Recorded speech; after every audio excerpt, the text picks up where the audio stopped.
My brother stole our family business. While parents were on cruise, I got revenge.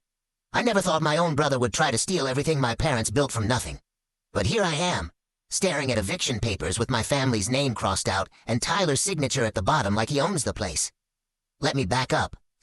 3 years ago, I was supposed to be finishing my marketing degree at State, living in a decent apartment, maybe dating someone who didn't smell like onions and cilantro 24/7. Instead, I'm 29 years old, sleeping on a futon in my parents' converted garage, and my hands are permanently stained from prepping carnitas at 4 in the morning because our family's 2 food trucks were about to go under. My parents, Maria and Carlos, came here from Guadalajara 30 years ago with 2 suitcases and a dream. They worked construction and cleaning houses for 15 years, saving every penny until they could buy their first beat-up truck and turn it into Abuela's kitchen. The name came from my dad's grandmother's recipes. These incredible traditional Mexican dishes that made grown men cry happy tears. By the time I was in high school, they had expanded to 2 trucks, hired my younger sister Sophia and 2 family friends, and were pulling in about $180,000 a year. Not rich by any means, but enough to send all 3 of us kids to college and maintain the commissary kitchen they rented for 12 years from this old guy named Pete, who loved my mom's tamales so much he never raised the rent.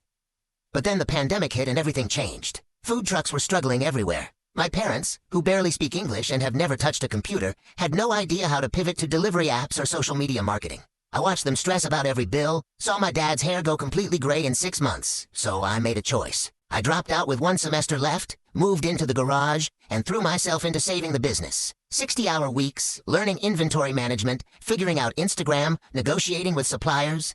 I dumped my entire savings, $23,000, into new equipment and inventory because I believed we could turn it around. And we did. Slowly but surely, business picked up. We got featured in the local paper, built up a loyal following, started catering private events. My parents were so grateful they kept talking about making me a partner once things stabilized. That's when Tyler decided to get involved. My older brother has always been the golden child. MBA from a good school, works in corporate finance downtown, drives a BMW, lives in a fancy condo. He's the one my parents brag about at church, the successful son who wears suits and knows about stocks and retirement planning. For years, Tyler showed zero interest in the family business. He'd stop by maybe twice a year, eat some free food, and make comments about how we should modernize or expand or whatever. But he never offered to actually help, never got his hands dirty. Then 6 months ago, everything changed. Tyler started showing up more often, always with his new girlfriend Madison. She's this food blogger influencer type with perfect makeup and a ring light permanently attached to her phone.